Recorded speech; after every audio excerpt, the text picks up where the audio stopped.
Shalom semua jemaat Persekutuan Doa Shekinah Glory Semarang. Hari ini saya mau berbagi tentang dipuji sama Tuhan. Ya, ini sesuatu yang luar biasa. Kita baca di dalam Kisah Para Rasul 13 ayat 22. Dikatakan setelah Saul disingkirkan, Allah mengangkat Daud menjadi raja mereka. Tentang Daud, Allah telah menyatakan, aku telah mendapat Daud bin Isai, seorang yang berkenan di hatiku dan yang melakukan segala kehendakku. Wow, ini luar biasa banget. Kalau dipuji manusia itu biasa, tetapi kalau dipuji sama Tuhan itu level yang tertinggi dalam kehidupan. Karena apa? Manusia cuma tahu apa yang mereka lihat di depan mata mereka. Tetapi kalau Tuhan tahu keseluruhan hidup kita, tahu motivasi kita, tahu siapa kita sesungguhnya. Daud dikatakan sama Tuhan bahwa dia orang yang berkenan di hatiku. Ini gak main-main, pujian ini gak dikasih kepada sembarangan orang. Dan gak cuma itu, ternyata Yesus pun disebut sebagai anak Daud. Saya berdoa biarlah setiap kita gak cuma sampai level memuji Tuhan, tapi kita harus sampai ke level dipuji sama Tuhan. Ya. Nah, pertanyaannya bagaimana kita bisa mendapatkan pujian dari Tuhan? Yang pertama kita belajar dari Daud. Daud ini orang yang mengingini hadirat Tuhan itu lebih dari segala-galanya. Untuk kita bisa mendapatkan pujian dari Tuhan adalah inginilah hadirat Tuhan lebih dari segala-galanya. Di dalam Mazmur 27 ayat 4 dikatakan, satu hal telah kuminta kepada Tuhan, itulah yang kuingini. Diam di rumah Tuhan seumur hidupku, menyaksikan kemurahan Tuhan dan menikmati baitnya. Daud adalah pribadi yang mengingini hadirat Tuhan, melebihi semua tahta, jabatan, koneksi, atau pengalaman kemenangan apapun juga.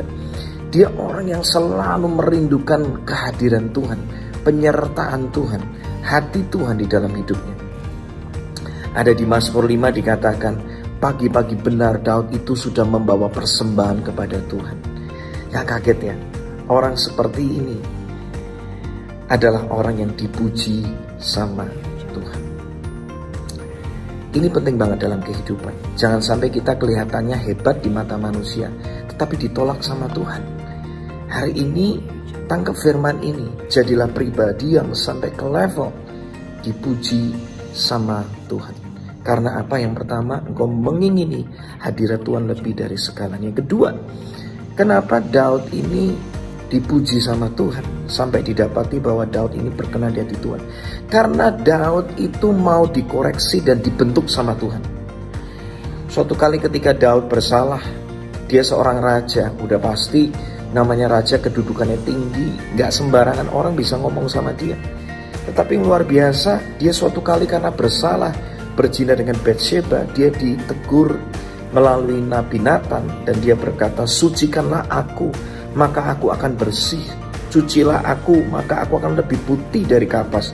Biarlah aku mendengar kabar sukacita agar hati yang kau remukkan ini bersorak lagi. Di dalam kesalahannya, Daud sadar, aku salah, bentuk aku kembali ya Tuhan. Dia selalu ngomong sama Tuhan di dalam berbagai kesalahannya. Dia selalu ngomong sama Tuhan gini, biar anak aku jatuh di tanganmu aja. Aku salah, tetapi bentuk aku lagi dan lagi Tuhan. Jadi, jadilah pribadi seperti Daud, ya, yang mau selalu dibentuk, mau dikoreksi sama Tuhan. Inilah orang yang dipuji sama Tuhan. Bahasa Jawanya bukan orang yang sekar PDW, semaunya sendiri, tapi jadi orang yang Tuhan bentuk aku, tegur aku kalau aku salah. Karena Tuhan yang bisa menyelidiki hatiku, siapa aku.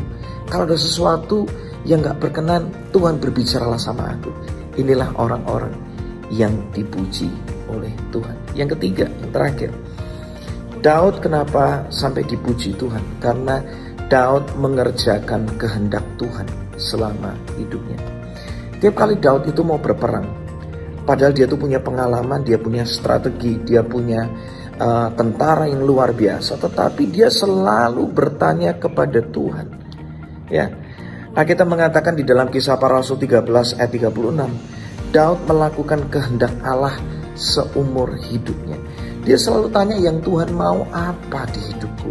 Nyatakanlah, aku mau kerjakan. Tuhan, aku perlu pergi berperang enggak? Kalau enggak, Tuhan enggak sertai, aku enggak bakal maju perang. Ya, dia apa-apa tanya sama Tuhan. Karena dia mau berkenan di hadapan Tuhan. Dia mengerjakan kehendak Tuhan selama hidupnya. Hari ini belajar, jangan hanya kejar pertolongan dan mujizat, tetapi kejar kehendak Tuhan apa. Buat apa kita mendapatkan seluruh isi dunia tetapi kita kehilangan Tuhan dalam hidup kita? Semuanya jadi sia-sia. Hari ini tangkap, saya percaya bahwa kehendak Tuhan sedang dinyatakan dalam kehidupan Anda. Tuhan punya panggilan yang unik, spesifik, yang Tuhan bisa nyatakan dalam kehidupan kita. Ya, mari kita jawab apa yang Tuhan rindukan. Gak cuma Tuhan yang selalu jawab doa kita, tetapi jawablah doa Tuhan buat kita, untuk kita bisa melakukan yang Tuhan mau selama kita hidup. Jangan jadi seperti Yunus yang berlari dari panggilan Tuhan awalnya. Tapi yang luar biasa tentang Tuhan, sekalipun Yunus berlari dari panggilan Tuhan, Tuhan selalu punya cara untuk mengembalikan Yunus kepada panggilan yang Tuhan mau. Hari ini saya percaya ada kehendak Tuhan yang indah yang Tuhan mau kerjakan di dalam kehidupan Anda selama Anda hidup. Tangkap isi hati Tuhan dan jadilah pribadi, gak cuma level memuji Tuhan, tetapi sampai ke level dipuji sama Tuhan. Tuhan